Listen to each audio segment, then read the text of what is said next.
Mario and Sonic, like I stated in the previous video in the series, they're pretty big characters, don't really need to reiterate that for you. Now last time I compared Mario 1 and Sonic 1, and it may have been a bit of an unfair comparison, but I don't really care. Sonic won, but I mentioned how I couldn't decide which of the true 4th generation competitors were better, Mario World or Sonic 2. Well today that's what we're doing, because the objects in my room keep fighting. Today we're going to find out which of these games are truly better. And like I've already stated, I'm the best person for the job. I played these games 20 years after they released and was not alive when they came out. I will be using the same categories as last time, but with some new ones. But before we start, I think I should give some context and explain why I think these two games are the true biggest competitors in video game history. In 1991, the Sega Genesis was about 2 years old and was struggling to compete with Nintendo. But also at the time, Nintendo was retiring their previous system, the Nintendo Entertainment System, for the next console, the Super Nintendo Entertainment System. So Sega decided that this might be their last chance of a fighting chance against the giant Nintendo at the time. That sounds really weird. Did I really read it? Yeah, I did. What the hell? Have a fighting chance against the giant Nintendo at the time and looked at the specs and decided they needed to make something that could not be possibly replicated on the Super Nintendo. So they used the advantage of blast processing and created Sonic the Hedgehog, one of the fastest, most exhilarating games out there at the time. But also in 1991, during the Christmas time, the Super Nintendo was coming out and it was launching with a game called Super Mario World. Sega knew they were in trouble, and Sonic 1 couldn't fight a beast like this game and put a sequel into the works immediately.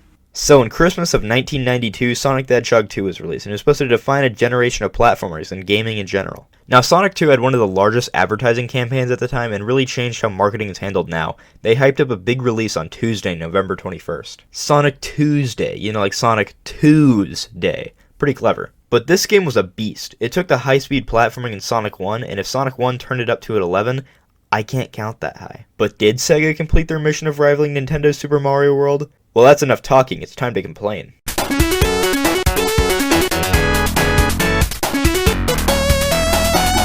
So in the last one I used graphics, but I thought it would make more sense if I just graded it on its art style and how good it looks. So we're gonna do that. The Super Nintendo could display 256 simultaneous colors, and the Sega Genesis could display only 61 at once. But having a larger color palette doesn't matter if you don't utilize them. Now don't get me wrong, Super Mario World is a very colorful game, but if you thought Sonic 1 was colorful, Sonic 2 spits in your face. No, I am not into that. Green Hill Zone, the first level in Sonic 1, uses a very bright color palette, and Emerald Hill Zone, which is essentially Green Hill Zone with a much better color palette, is one of the most colorful video game levels I've ever seen. Oh man, I can't wait to play some Sonic 2.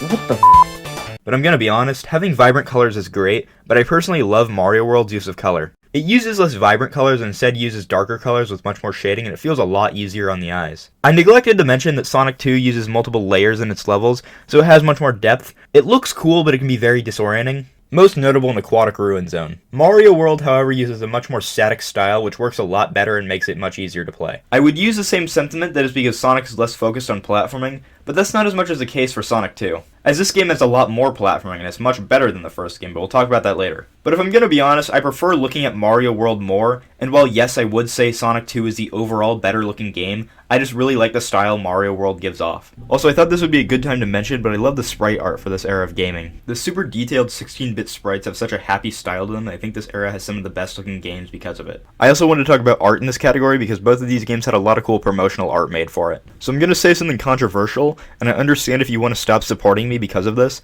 but in my opinion, I don't like the American Mohawk Sonic design. It just always looked kind of off to me, maybe because he's doing the same exact expression in every photo, but it just never felt right. But for Mario World, I love the simplistic background and hand-drawn style for the artwork, it just looks very nice to me. For the game boxes, Mario World is Mario riding Yoshi, and Sonic 2 is Sonic, Tails, and a big Dr. Robotnik in the corner. Which one is better? Mario World. But I understand why so many people see so much charm in the old American Sonic art. But if we're judging off of Japan, I was originally going to say Sonic 2 would have won because it uses the, in my opinion, much better art style for Sonic, and I love geometric backgrounds and stuff, but look at this. I took another look at the Mario World Japanese art, and what it does is it adds on to the already very nice artwork we see in the States, and it adds much more. We see an entire world behind Mario and Yoshi, because, you know, it's Mario World. But it also shows what you're going to see in the game and gives a good idea of what to expect.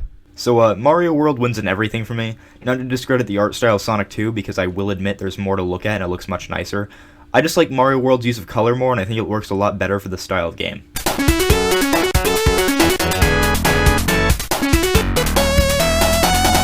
So now to go into the gameplay, most of what I said in the last video on this subject still applies almost exactly with this. I mentioned how Mario 1 is more focused on good platforming and Sonic 1 is more focused on nice environments and going fast for the most part. So for Mario World, I think it relatively focuses on having good platforming, but it took some notes from Sonic and added a little bit of flair. But Sonic 2 strikes the balance Sonic 1 did not, with mixing good platforming while also looking great. And I really like platforming in this game, although while comparing it to Mario World I realize that it just isn't as good and it relies a lot more on going through loops and speed pads, which is fine, but I feel like a lot more could have been done. Mario World has a lot of platforms, of course, and has a much better enemy variety than the first few Mario games, so that's cool. They tweaked Mario's controls a little bit for this game and he plays a little bit more like Sonic. Many people have a problem with how he feels in this game, but I personally like it. This game also makes a new addition to the Mario cast, being Yoshi, who I'm surprised took this long to be introduced since he is one of the main characters in the Mario cast. Sonic 2 introduces Tails, the Luigi of Sonic, and Tails is one of my favorite Sonic characters, but on new playthroughs I usually just turn him off. He's more of a distraction during gameplay, but he does get you some extra rings sometimes, or like a shield, but he's most annoying in special stages.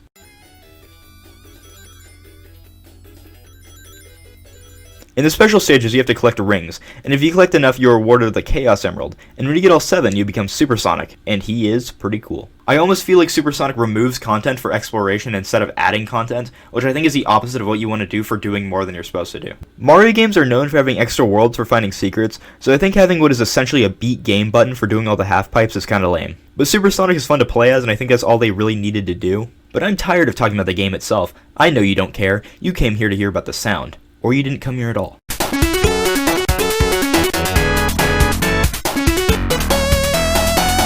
Video game music is one of my favorite genres of music, especially this era of gaming. Nintendo and Sega are known for having great music in each and one of their games, so of course both of these game soundtracks have some of the greatest VGM ever. Mario World is a more pop-centric style, while Sonic 2 uses a kind of tangy synth style, and they both work great. And both soundtracks are so iconic it's hard not to recognize their influence on future games. But for Sonic 2 and most other Sonic games, I feel like I can listen to the music outside of playing the game. I mean, listen to this and tell me it's not at the very least good.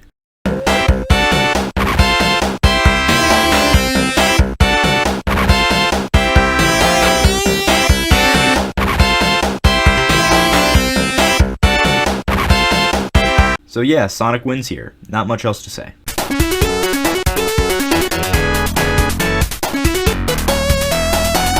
So if you haven't seen the other video, I talk about how Mario 1 is more focused on platforming, while Sonic is more focused on speed and exploration. I think the same sentiment continues to work here, but it seems to flip a little bit. Now don't get me wrong, Mario World has much more in-depth platforming, but it does have a big focus on exploration, which is pretty cool. Sonic 2 found a good balance on good platforming while keeping the same speed/lush environment idea it had, and I'm happy to see they continued with that. They also keep the same idea of having multiple different paths for each level in Sonic 2, most notable in Chemical Plant. But talking about this is really boring, because it's pretty much the exact same thing as last time with some small changes. So yeah, Sonic wins here. Dip doop, what else am I supposed to say? But it's time for the last category, boss fights.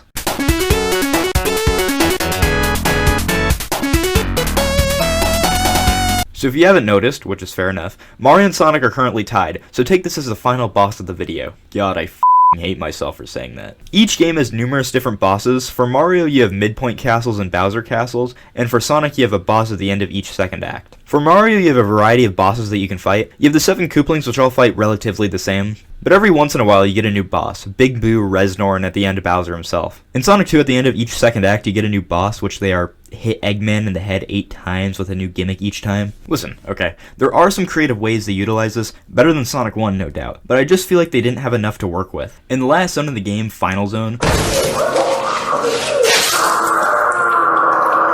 which is known for being one of the most frustrating bosses of all time, it's still pretty much the exact same thing. You first start by fighting this robotic Sonic, who once you learn his attack pattern, it's super easy. And you may think, well, you aren't fighting Eggman, so it has to be original. I guarantee you, if you last minute change this with Eggman, not a single person would bat an eye. And then after you fight the robotic Sonic, then you have to fight the Egg Robot.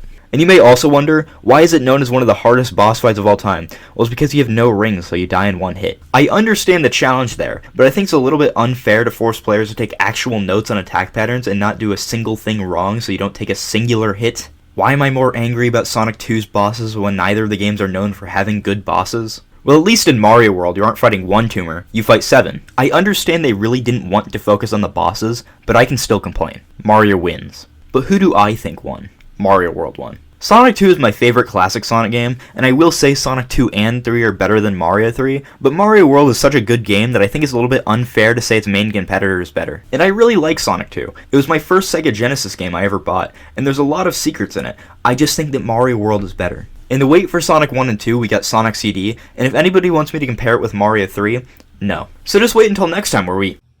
Oh, shit! I had a stream where a game called Super Mario 64 existed. God damn it.